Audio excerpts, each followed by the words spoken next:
Terima kasih Tuhan, hidup kami selalu berjalan dalam kebenaran firman-Mu oleh karena pimpinan-Mu, penyertaan-Mu Tuhan.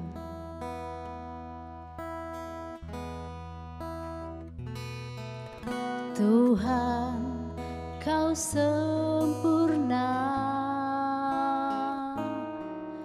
dalam rencana-Mu dan karya-Mu. Ku serahkan hidupku, murnikan dengan Roh-Mu. Tuhan, Kau sempurna dalam rencana-Mu dan karya-Mu. Ku serahkan hidupku, murnikan dengan Roh-Mu. Hidupku menggenapi firman-Mu, tanda mujizat sertai tiap langkahku. Kau bersamaku di dalamku, jadi bukti kebesaran-Mu. Hidupku menggenapi firman-Mu, tanda mujizat sertai tiap langkahku. Kau bersamaku di dalamku, jadi bukti kebesaran-Mu.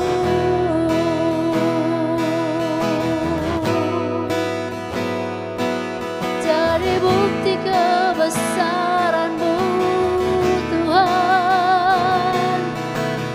Hidupku dipimpin oleh Roh-Mu, dipimpin oleh Roh-Mu. Haleluya. Terpuji nama-Mu, Allahku hebat, Allahku dahsyat, berkuasa. Haleluya. Yesus Kristus, Bapa yang kekal, Bapa yang mulia, terpuji nama-Mu Tuhan. Haleluya, haleluya, haleluya, haleluya.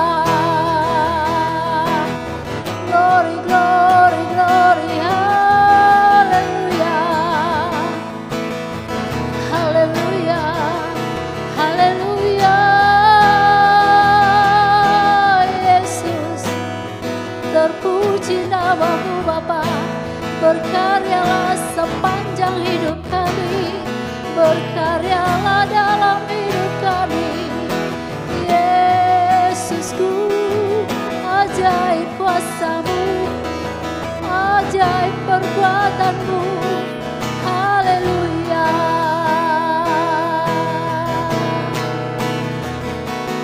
Hidupku menggenapi firman-Mu, tanda mujizat sertai tiap langkahku. Kau bersamaku di dalam-Mu, jadi bukti kebesaran-Mu. Hidupku menggenapi firman-Mu, tanda mujizat sertai tiap langkahku. Kau bersamaku di dalamku, jadi bukti kebesaran-Mu. Kau bersamaku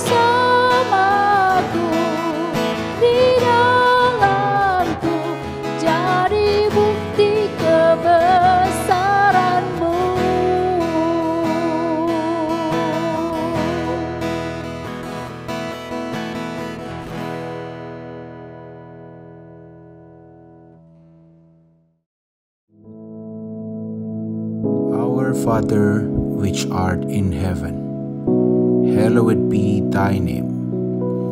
Thy kingdom come, thy will be done in earth as it is in heaven.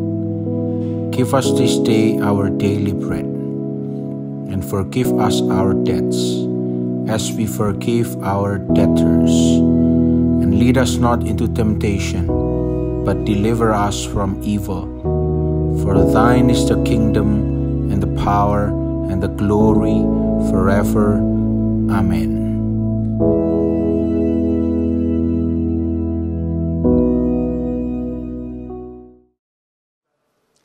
Shalom saudara, saat ini mari kita akan membaca firman Tuhan bersama-sama di dalam Keluaran pasal 33 ayat 14 dan 15.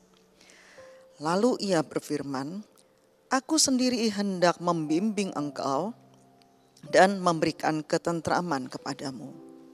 Ayat 15, berkatalah Musa kepadanya, Jika engkau sendiri tidak membimbing kami, janganlah suruh kami berangkat dari sini. Saudara, memimpin bangsa yang besar seperti bangsa Israel itu bukanlah suatu perkara yang mudah.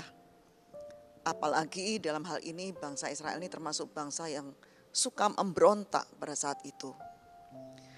Musa tahu tanpa bimbingan, tanpa penyertaan Tuhan, dia tidak mampu membawa bangsa Israel ini sampai masuk ke tanah Kanaan.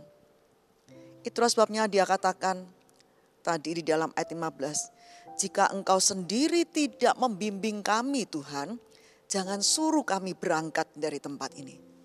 Dalam hal ini Musa sangat memerlukan pimpinan Tuhan, sangat memerlukan bimbingan Tuhan sendiri. Karena dia tahu dia tidak mampu dalam memimpin bangsa Israel yang jumlahnya besar itu untuk masuk ke tanah Kanaan. Saudara, padang gurun itu adalah daerah yang tidak bersahabat dengan siapapun juga. Padang gurun adalah suatu tempat yang tandus, gersang, sulit untuk memperoleh air dan makanan. Cuaca di padang gurun juga ekstrim pada siang hari maupun malam hari. Kalau siang hari itu panas sekali, sedang malam hari dingin sekali. Jadi adanya cuaca yang ekstrim di padang gurun. Belum lagi ada musuh-musuh di padang gurun, baik itu berupa binatang maupun manusia. Dikatakan dalam kitab Ulangan pasal 8 ayat 14 bahwa di padang gurun itu banyak terdapat ular-ular yang ganas dan kalajengking. Kita tahu bagaimana kalau manusia digigit kalajengking, bahkan kalau digigit ular yang ganas. Nah, begitulah keadaan di padang gurun, sulit untuk memperoleh air, gersang. Padahal mereka, bangsa Israel ini lebih banyak melewati padang gurun. Nah, Musa tahu bahwa untuk berjalan memimpin bangsa Israel melewati padang gurun ini bukan suatu perkara yang mudah. Itulah sebabnya dia berkata, Tuhan, kalau engkau tidak membimbing kami, jangan suruh kami berangkat Tuhan. Kami gak mau berangkat kalau engkau sendiri tidak berjalan membimbing kami. Saudara, sejak awal memang Tuhan telah menyertai perjalanan bangsa Israel keluar dari tanah Mesir. Tuhan memberikan tiang awan, yaitu memberikan mereka perlindungan pada siang hari yang panas terik itu. Tuhan melindungi mereka dari sengatan terik matahari. Dan pada malam hari Tuhan memberikan tiang api. Di samping memberikan kehangatan pada mereka di tengah-tengah dinginnya padang gurun yang amat sangat itu. Tiang api juga memberikan penerangan bagi mereka. Namun saudara, di pertengahan jalan, bangsa Israel berubah setia kepada Tuhan. Di dalam Keluaran pasal 32 dikatakan, pada suatu saat Musa naik ke atas gunung dan dia menerima 2 loh batu yang berisi 10 perintah Tuhan. Nah, ketika Musa naik ke gunung dan tidak balik-balik karena dia berada di sana cukup lama. Bangsa Israel mulai berubah setia kepada Tuhan. Mereka lupa akan penyertaan Tuhan selama ini dalam hidup mereka. Bagaimana ketika mereka akan menyeberang Laut Merah, Tuhan mengeringkan Laut Merah atau Laut Hebron itu, sehingga mereka bisa berjalan di atas tanah yang kering. Mereka lupa bahwa selama berada di padang gurun, Tuhan selalu memelihara mereka dengan mana yang setiap hari bisa mereka dapatkan sampai mereka menginjak tanah Kanaan, baru mana ini berhenti. Mereka lupa bagaimana Tuhan selalu memberikan mereka makan daging burung puyuh. Belum lagi mujizat-mujizat lainnya yang mereka alami selama mereka berada di padang gurun. Mereka lupa akan kebaikan Tuhan, akan penyertaan Tuhan. Sehingga pada saat Musa naik ke atas gunung, mereka berubah setia pada Tuhan dengan membuat patung anak lembu emas. Dan mereka menyembah kepadanya. Saudara, apa yang terjadi selanjutnya? Tuhan pun menjadi marah. Dikatakan dalam Keluaran 32 ayat 35, akhirnya tulah itu terjadi dan 3.000 orang meninggal pada saat itu. Hal ini rupanya membuat Musa merasa gagal untuk menjadi seorang pemimpin yang baik. Musa merasa beban yang ada di baunya itu terlalu berat. Rasanya dia sudah tidak sanggup lagi memimpin bangsa Israel. Tapi Tuhan tetap meminta Musa untuk tetap memimpin bangsa Israel. Tapi Musa berkata pada Tuhan, Tuhan, jikalau Engkau sendiri tidak membimbing kami, jangan suruh kami berjalan, meninggalkan tempat ini, berangkat dari tempat ini. Karena kami tidak mampu tanpa bimbingan-Mu. Kami tidak bisa berjalan sendiri tanpa bimbingan-Mu, tanpa penyertaan-Mu. Ini merupakan cetusan isi hati terdalam dari Musa kepada Tuhan. Bahwa dia tidak bisa berjalan sendiri tanpa Tuhan. Dia selalu memerlukan pimpinan dan penyertaan Tuhan dalam setiap langkahnya. Saudara, Musa sadar bahwa dia butuh campur tangan Tuhan dalam perjalanan memimpin bangsa Israel masuk ke tanah Kanaan. Saudara, baiklah kita juga akan belajar dari Musa. Marilah kita menyadari bahwa kita tidak bisa hidup tanpa Tuhan. Sedetik pun tanpa penyertaannya, tanpa bimbingannya kita tidak mampu, saudara. Kita selalu memerlukan bimbingan dan penyertaan Tuhan dalam setiap langkah hidup kita. Ada seorang laki-laki muda yang memulai dengan sebuah bisnis, yaitu pembuatan keju di Chicago. Setelah beberapa waktu dia memulai bisnisnya ini ternyata menemui kegagalan dan pemuda ini terlilit hutang yang sangat besar. Nah, suatu hari ada seorang temannya yang datang kepadanya dan mengingatkan pemuda ini. Temannya ini berkata, kamu telah melakukan sebuah kesalahan besar. Lalu pemuda ini bertanya, apa kesalahan yang sudah saya lakukan? Kamu tidak meminta pimpinan Tuhan dalam bisnismu ini.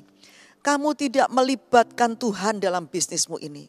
Sehingga engkau menemui kegagalan. Kemudian pemuda ini merenungkan kata-kata dari temannya tadi. Akhirnya dia menyadari, iya betul Tuhan. Ampuni saya tidak mengikut sertakan engkau dalam usaha saya ini. Saya tidak meminta bimbinganmu, penyertaanmu dalam usaha saya ini. Dan sejak saat itu pemuda ini berkata, Tuhan, bimbing setiap langkah hidup saya. Bimbing ketika saya melakukan bisnis saya juga nih, sertai saya Tuhan. Karena saya tidak mampu tanpa engkau. Nah, ketika pemuda ini mulai mengikut sertakan Tuhan dalam bisnis pembuatan keju ini saudara. Maka bisnisnya ini terus berkembang dan berkembang sampai akhirnya dia bisa menutup semua hutang yang sangat besar yang selama kegagalannya itu diperolehnya. Bahkan lebih dari itu terus berkembang bisnis pembuatan keju ini. Sampai perusahaannya ini menjadi produsen keju terbesar di dunia. Kita semua tentu tidak asing lagi dengan keju Kraft, bukan? Nama pemuda ini adalah J.L. Kraft, pendiri perusahaan keju Kraft. Saudara, dalam menjalani hidup ini, jangan sekali-kali kita bersandar dan mengandalkan kekuatan kita sendiri. Karena semua itu akan sia-sia. Sebaliknya andalkan Tuhan dalam segala perkara. Dalam Amsal pasal 3 ayat 5 dikatakan di sana, percayalah kepada Tuhan dengan segenap hatimu dan janganlah bersandar kepada pengertianmu sendiri. Percaya kepada Tuhan dalam hal ini berarti bergantung kepada Tuhan, bergantung pada pertolongan Tuhan. Percaya pada Tuhan juga bisa berarti pasrah kepada Tuhan.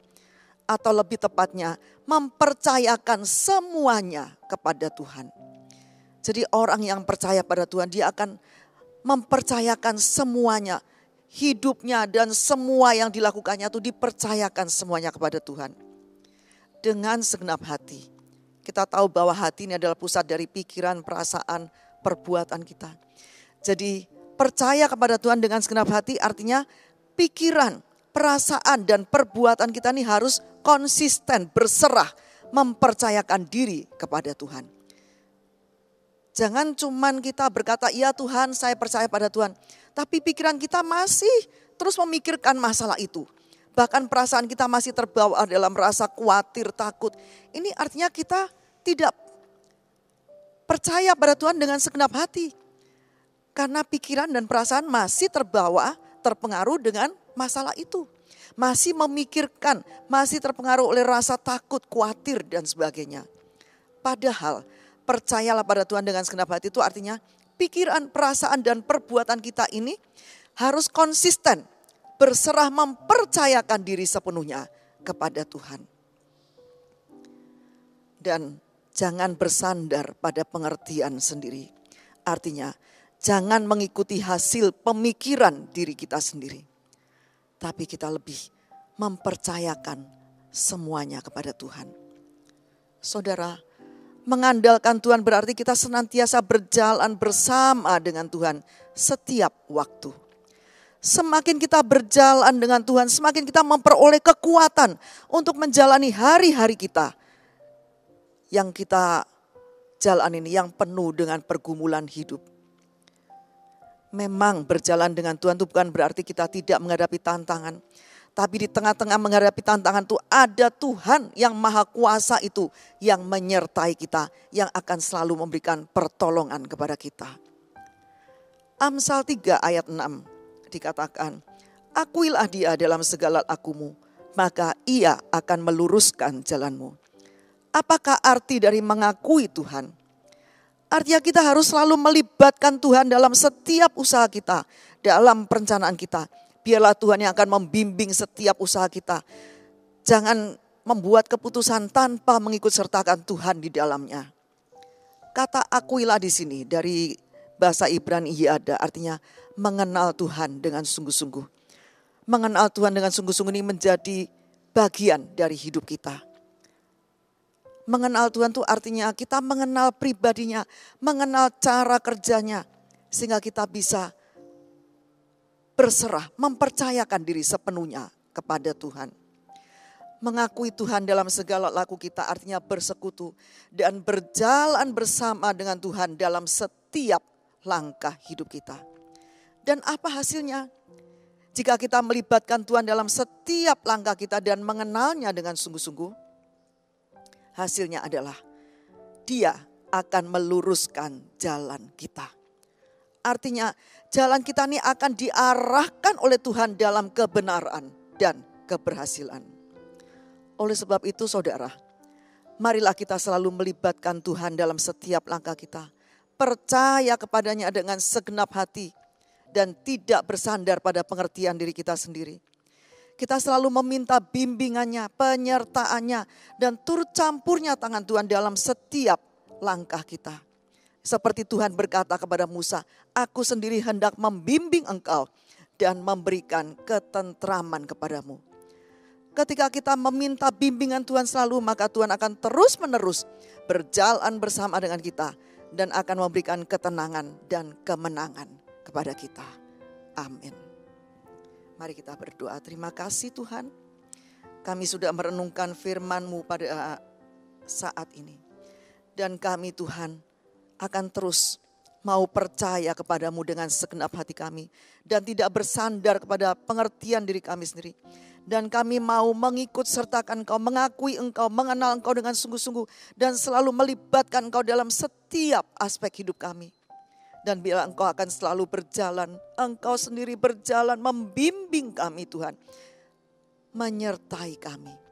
Terima kasih Tuhan, terima kasih ketika Engkau sendiri membimbing kami, maka Engkau akan membuat berhasil apapun juga yang kami lakukan. Dan Engkau akan selalu melindungi kami Tuhan. Dan biarlah berkat dari Bapa, kasih Yesus Kristus dan persekutuan Roh Kudus menyertai saudara semua sampai Maranatha, Yesus datang kembali. Dalam nama Yesus Kristus. Amin.